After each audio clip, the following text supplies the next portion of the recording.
Maravillosos son tus testimonios, por tanto los ha guardado mi alma, decía el salmista.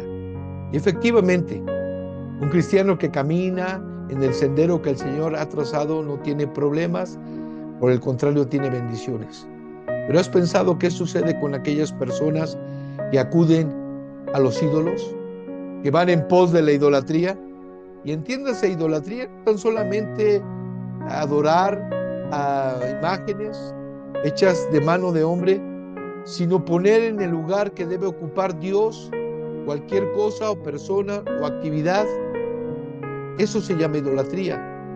Cuando en nuestro trono, en el trono de tu corazón, se sienta algo que no sea Dios o alguna persona, alguna situación, eso se llama idolatría y es algo que Dios aborrece. Dios ha querido que aquellas personas que se han desviado vuelvan a Él, que sean restauradas, que su vida sea reparada, que vuelvan a estar en una comunión íntima con el Señor. ¿Por qué? Porque Dios siempre ofrece oportunidades. Alguna persona dijo, Dios siempre nos ofrece una segunda oportunidad en la vida, y esto es cierto. Vemos nosotros en la Biblia las oportunidades que Dios dio a sus hijos para seguir adelante. Oportunidad que le dio a David cuando falló, cuando cometió adulterio. Oportunidad con el apóstol Pedro cuando le negó delante de la gente. Oportunidad con Elías cuando fue y se ocultó en una cueva. Oportunidad, oportunidad y oportunidad. Esto es misericordia. Por ello hoy es el tiempo de arrepentimiento, el tiempo de estar bien con Dios.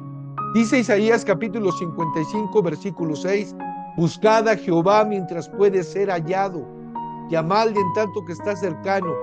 Deje el impío su camino y el hombre inicuo sus pensamientos, y vuélvase a Jehová, el cual tendrá de él misericordia, y al Dios nuestro, el cual será siempre, siempre amplio en perdonar. Este llamado urgente es una invitación a la conversión y la búsqueda del perdón divino. Por eso, ¿qué esperas para ir a Dios? Aunque Dios siempre está disponible para nosotros, es importante buscarlo con fervor antes de que sea demasiado tarde y nos encontremos alejados de Él y seamos destruidos. Todo esto lo digo en alusión a Israel, porque Israel, el reino del norte, pecó delante del Señor al ser idólatra, al ir en pos de dioses falsos, y no tan solamente dar y ofrecer cosas, sino dar su propio corazón a deidades que no son verdad, a dioses falsos. Y tal vez uno puede decir, qué tremendo, y admirarse de esta situación, pero muchas veces usted ha tomado esa situación en su vida. Ahora aquí cabe una pregunta: ¿merece Israel o merecía esta tribu una segunda oportunidad, un nuevo comienzo? ¿Sería posible que Dios iba a borrar su nombre de la faz de la tierra y aún de su mente? Los versículos 10 y 11 del capítulo 1 de Oseas tienen la respuesta.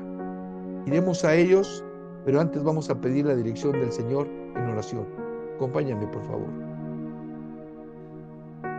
Padre Celestial, en este momento invocamos tu nombre y te pedimos que nos des sabiduría para entender tu palabra. Señor, asístenos, pues tú eres nuestro Maestro. Te lo rogamos en el poderoso nombre de Jesús. Amén.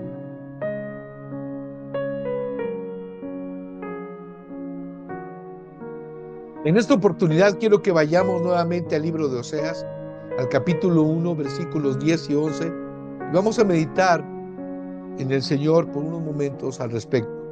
Dice la palabra: con todo será el número de los hijos de Israel como la arena del mar, que no se puede medir ni contar, y en el lugar en donde les fue dicho, vosotros no sois pueblo mío, les será dicho, sois hijos del Dios viviente. Y se congregarán los hijos de Judá y de Israel, y nombrarán un solo jefe, y subirán de la tierra, porque el día de Jezreel será grande. Hemos aprendido anterior a estos versículos que Dios le pidió a Oseas que él formara una familia tomando la vida de una mujer totalmente promiscua, de Gomer, una mujer prostituta. Y tal vez esto fue muy difícil para Oseas. Sin embargo, Oseas obedeció a la palabra del Señor. Inmediatamente buscó a esta mujer y la tomó como esposa, y de ella, en el nido de su matrimonio, se tuvieron 3 hijos. El primer hijo fue llamado Jezreel, que significa esparcir, y aprendimos que en su nombre estaba el juicio de Dios, que Dios haría cesar el reino de Israel. Posteriormente, con la llegada de su segundo hijo, en este caso fue una niña, fue llamada Loruama, que significa no compadecencia, lo que demuestra que Dios no mostraría más la misericordia con Israel por su idolatría. Llegó al final el tercer hijo, Loami, que significa no pueblo mío, o este no es mi pueblo, y simboliza el rechazo de Dios hacia Israel debido a su infidelidad. Estos 3 nombres hablan del juicio de Dios hacia su pueblo de Israel. ¿Y cómo no? Si Israel fue una nación que se entregó al paganismo, ¿qué sucedería si en tu vida, en la relación con tu cónyuge, tú padecieras de infidelidad? El pueblo de Dios fue infiel al Señor, y lo que el Señor experimentó, un terrible dolor, traición por la hipocresía de un pueblo que decía ser suyo, que se entregaba a dioses paganos, que se volcaba a los ídolos, al entregar su vida a deidades falsas. Y eso mismo el Señor quería que Oseas experimentara en su vida, para que pudiese de una manera correcta transmitir el mensaje de la profecía hacia su pueblo, hacia su nación, con miras a que se arrepintiera. Y a pesar de que Israel fue infiel, el compromiso de Dios permaneció intocado, inalterable. En estos 2 versículos vemos no otra cosa más que la misericordia del Señor. La misericordia, ¿por qué? Porque toda la suciedad, toda la maldad, el Señor, toda la debilidad, el Señor tendría misericordia de ese pueblo caído. Él se tocaría el corazón y expresaría las palabras que hoy estamos leyendo. Dice: con todo será el número de los hijos de Israel como la arena del mar, que no se puede medir ni contar. A pesar de todo, Dios cumpliría sus promesas. Sabemos que Dios es un Dios misericordioso, y lo hemos experimentado en nuestra propia vida. Cuando leemos en el Salmo 86:5, entendemos un poco la misericordia de Dios, que dice: porque tú, Señor, eres bueno y perdonador, y grande en misericordia para con todos los que le invocan. De esa misericordia está hablando Oseas, porque el versículo 10 dice que a pesar de que Israel fue infiel, la promesa del Señor se cumplió, se hizo patente. Dice el texto en el capítulo 1 de Oseas, versículo 10: con todo será el número de los hijos de Israel como la arena del mar. ¿Dónde hemos escuchado esta frase? Es parte de la promesa que Dios hizo a Abraham, que Dios hizo a los patriarcas allá en el libro del Génesis. En Génesis capítulo 22, versículo 17, leemos lo siguiente: de cierto te bendeciré y multiplicaré tu descendencia como las estrellas del cielo y como la arena que está en la orilla del mar, y tu descendencia poseerá las puertas de sus enemigos. Dios prometió a Abraham que multiplicaría su nación, que haría de él una nación grande y fuerte, y que sería multiplicada de tal forma que no la podría enumerar, no la podría contar, como las estrellas de los cielos y como la arena del mar. Y una vez más, en Oseas, Dios, a pesar de que Israel pecó, de que las tribus del norte fallaron, el reino del norte, Dios está expresando misericordia, porque dice que aún con todo esto, los hijos de Israel serían contados como la arena del mar, que es incontable, que no se puede medir ni contar. Y esto nos habla de la misericordia del Señor. ¿Cuántas veces Dios ha tenido misericordia? Dios tuvo misericordia de su pueblo a pesar de que Israel le falló, el Señor traería misericordia con estas palabras. ¿Por qué? Porque si bien vinieron los asirios y los destruyeron, y en el reino del sur sobre Judá vinieron los hombres de Babilonia y los destruyeron, Dios aquí está empeñando su palabra de que Israel sería una nación que perduraría, que no sería aniquilada totalmente.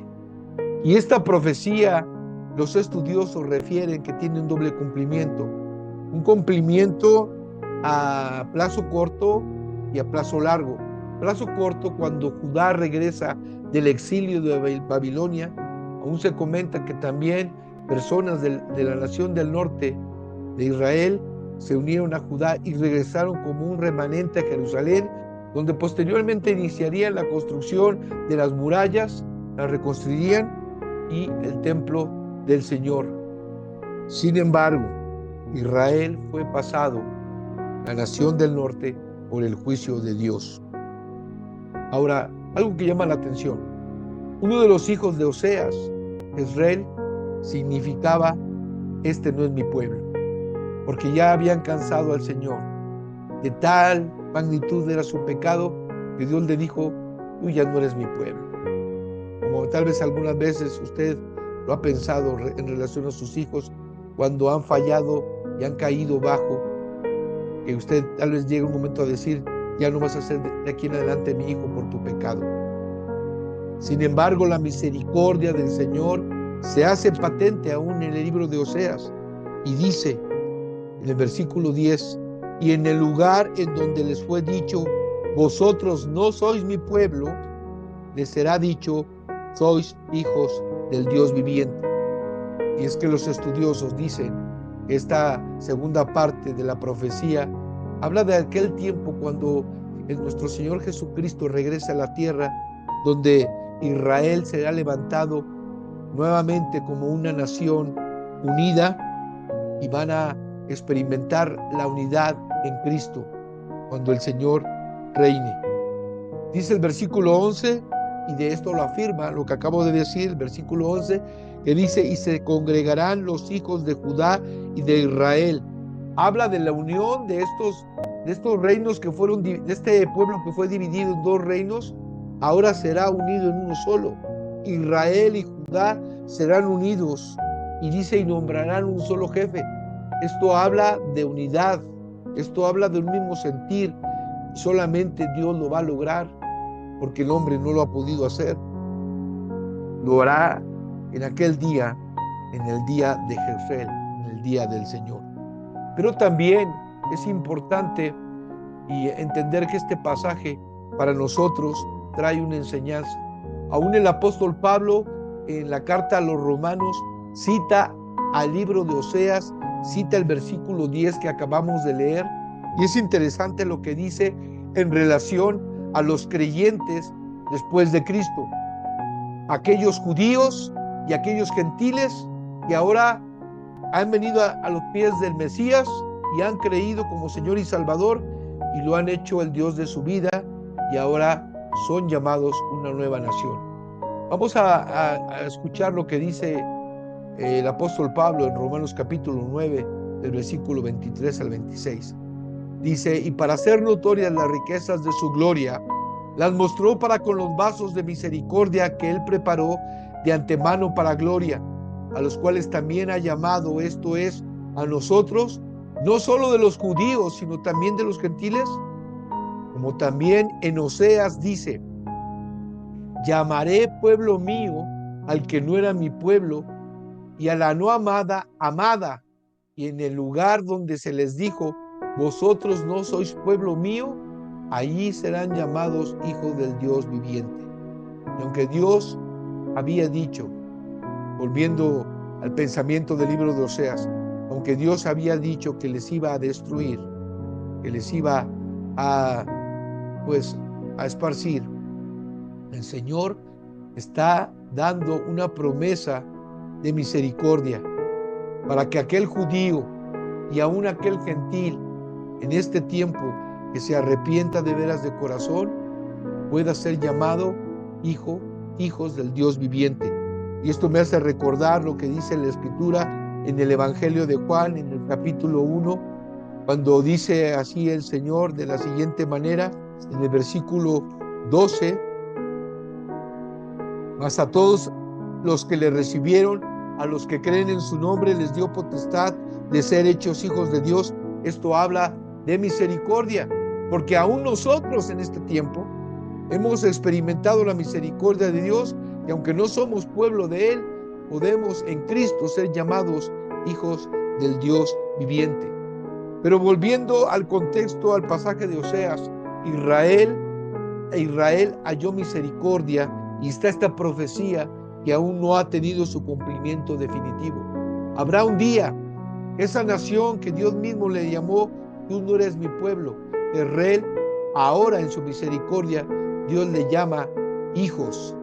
Ustedes son mis hijos, hijos del Dios viviente. Sin embargo, todo esto tiene una enseñanza para nosotros en este día, para usted y para mí. ¿Cuál es la enseñanza? Hay una promesa de restauración para la vida del creyente que se encierra aún en el versículo 10 y 11 de Oseas. Si tú has caminado en infidelidad delante de Dios, si tú has sido adúltero espiritual, donde has antepuesto a otros, a tu trabajo, a tu familia, al descanso, tal vez algún hobby, al deporte, algún juego, algo en lugar de Dios, es tiempo de volver al Señor. Es tiempo de arrepentirte, y en Dios hay misericordia y en Dios hay restauración. Tal vez tu vida está rota en pedazos y necesitas un pegamento, un adhesivo para que tu vida sea restaurada como aquella pieza que fue destruida o que se echó a perder en los vasos del alfarero, como nos habla la Escritura. Tu vida necesita a Dios para ser restaurada, y solamente el adhesivo es Cristo, la sangre de Cristo, que nos limpia de todo pecado. Es importante que entendamos que igual que las tribus del norte fueron destruidas por el juicio de Dios debido a su infidelidad, a su idolatría, si tú has pasado por el juicio del Señor, por la disciplina del Señor, hoy puedes volver a los brazos de tu Salvador y pedir perdón, y que tu vida sea restaurada. Hay una historia oriental que bien ilustra lo que estoy diciendo en este momento y lo que dice la palabra del Señor. Es una pequeña historia de un famoso maestro de la ceremonia del té del emperador japonés, que fue invitado a una cena, y era un famoso maestro de ceremonia del té. Fue invitado a una cena y su anfitrión le llamó para agasajarlo y le obsequió un exquisito jarrón chino que era muy antiguo, era un jarrón muy especial de generaciones anteriores que se había conservado, y no tan solamente por la antigüedad, sino por la pintura que contenía este jarrón, valía mucho. Y pues la persona, el anfitrión, se le ofreció a este maestro del té, se le ofreció de corazón. Y este maestro, cuando llegó allí, en lugar de mirar el jarrón ese que se les estaba presentando, se le estaba dando como un presente, miró hacia la ventana y miró las hojas, el viento que arrebataba las hojas de un árbol, y no tomó en atención esto. Cuando se marchó este maestro del té, la persona, el anfitrión, se sintió decepcionado y despertó en ira y tomó el jarrón y lo destruyó, y se rompió en 1000 pedazos. Los colaboradores, que tuvieron más temor y más inteligencia que esta persona, tomaron esas piezas del jarrón y las unieron, pero usaron una técnica muy especial, antigua, que era unir esas piezas con un adhesivo que contenía oro. De modo tal que cuando acabaron ese recipiente de unirlo, era hermoso, porque la unión de esas piezas que habían sido rotas en 1000 pedazos, ahora estaban unidas por el oro que resplandecía. Tiempo después regresó este maestro del té a visitar nuevamente al anfitrión, y vio en una de las esquinas el jarrón, ese jarrón que anteriormente no había considerado y dijo: ¡oh, qué hermoso jarrón! Nunca había visto algo igual a este. Y ese era el jarrón, dice el anfitrión. Este es el jarrón que yo te doy ahora. Para los antiguos, esta ilustración habla de que puede tu vida romperse en 1000 pedazos, pero siempre habrá una segunda oportunidad para que con valentía y con fuerza sean recobrada tu vida pese a las dificultades. ¿Qué tiene que ver con lo que estamos hablando?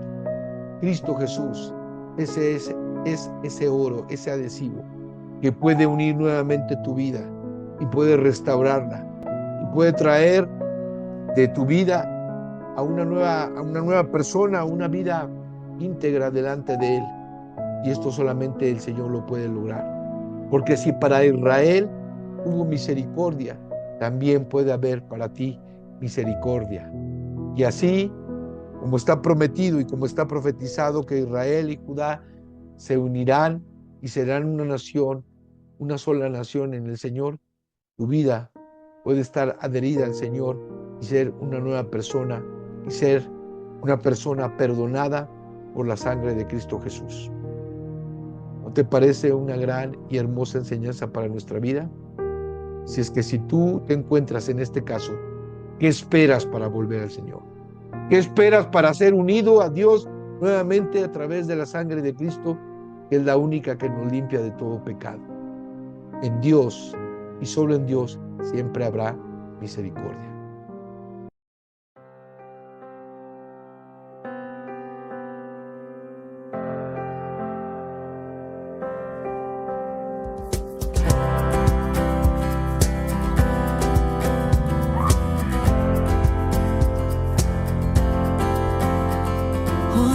Al comienzo del tiempo, creaste con solo hablar.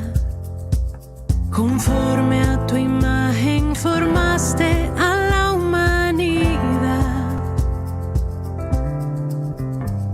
Y cuando tu bien rechazamos, esclavos de la necedad, sabías que Cristo por sangre nos iba a salvar. Oh, cuánto amor derramaste, Señor, que ahora nos llamas hijos de Dios. Uno con Cristo, qué redención, somos siempre tuyos. Amado Señor, una vez más te damos gracias por tu misericordia. Grande en misericordia eres tú, Señor. Y a pesar de que nosotros te fallamos, tú sigues siendo fiel, Señor. Ayúdanos a no alejarnos de tu presencia. Si algún día, Señor, osamos hacerlo, que seas tú el que nos traiga a través de tu mano fuerte, de tu mano poderosa, de tu mano de amor, para siempre estar unidos a ti y caminar contigo. Te lo rogamos en el nombre de Jesús. Amén. Espero que esta meditación en estos 2 textos haya traído bendición para tu vida. Me despido de ti, te mando un fuerte abrazo y nos vemos en la próxima sesión. Que el Señor te bendiga.